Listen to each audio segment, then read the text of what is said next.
Olá! Em Daniel capítulo 5, quando Belsazar estava dando uma grande festa para os homens mais importantes do seu reino, de repente ele percebeu uma mão sem braço, alguns dedos escrevendo algumas palavras na parede. A Bíblia diz que quando isso aconteceu, mudou-se o semblante do rei. Os seus pensamentos o perturbaram, as juntas dos seus lombos se relaxaram e os seus joelhos batiam um no outro. Em outras palavras, como diz uma outra tradução, o rei não sabia o que pensar, ficou pálido de medo e começou a tremer da cabeça aos pés. Um dia a conta chega. Às vezes a gente pensa que ela nunca vai chegar, mas um dia ela bate à nossa porta. E nós então teremos que prestar contas. Podemos achar que não precisamos prestar contas ao longo da nossa vida. Achamos que, de repente, jamais precisaremos prestar contas a alguém. Nós sabemos que desde criança nós precisamos prestar contas.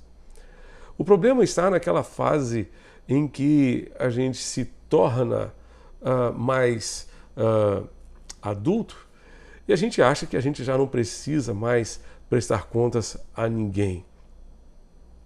Precisamos sim. Precisamos continuar prestando contas a Deus, em primeiro lugar, e depois aquelas pessoas que Deus colocou ao nosso redor para nos ajudar. Precisamos prestar contas à nossa família, precisamos prestar contas ao nosso cônjuge, precisamos prestar contas aos nossos filhos. Sim, até mesmo aos nossos filhos nós precisamos prestar contas. Precisamos prestar contas aos líderes que Deus colocou diante de nós, quer seja no trabalho, quer seja na igreja, quer seja onde for, na academia, na escola, nós precisamos prestar contas. Isso é saudável, isso faz bem para o nosso crescimento espiritual, para aprofundarmos o nosso relacionamento com Deus. Um dia a conta chegou para Belsazar. Ele jamais poderia imaginar que no meio da sua festa, aquela festa para as pessoas mais importantes do seu reino, de repente ele veria uma mão escrevendo na parede. Uma mão sem braço, escrevendo algumas palavras que ele não conseguia entender, que ele não conseguia interpretar, saber qual era o sentido daquelas palavras. Chamou os sábios, os intelectuais, as pessoas mais cultas do seu reino, e essas pessoas também não conseguiram interpretar o significado daquelas palavras. Nós precisamos nos preparar para nos encontrar com Deus. Um dia estaremos com Ele, um dia estaremos diante do Cordeiro. As autoridades mais importantes do mundo hoje, os homens mais poderosos deste mundo, um dia também, assim como eu e você, terão que comparecer diante do Cordeiro de Deus. Terão que prestar contas a Deus.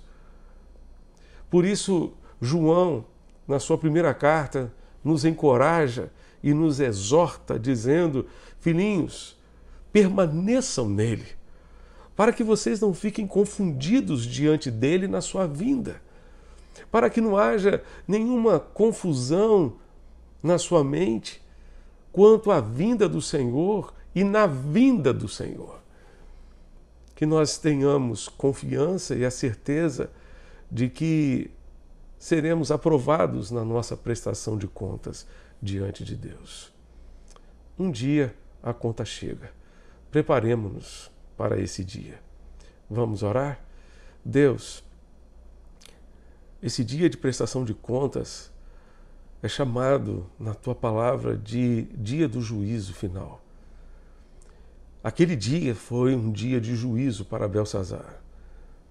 E, ó Deus bendito, nós te pedimos, ajuda-nos a gastar o restante dos nossos dias neste mundo, preparando-nos para este dia em que estaremos diante do Senhor. Ajuda-nos a nos preparar para a prestação de contas. É o que te pedimos e suplicamos, em nome de Jesus, o nosso Senhor e Salvador. Amém e amém. A melhor maneira de preparar-se para o dia final, para o dia do juízo, para o dia da prestação de contas, é começar a prestar contas hoje. Que Deus, para tanto, continue abençoando e sustentando você e a sua família com a sua graça e com o seu favor. Amém.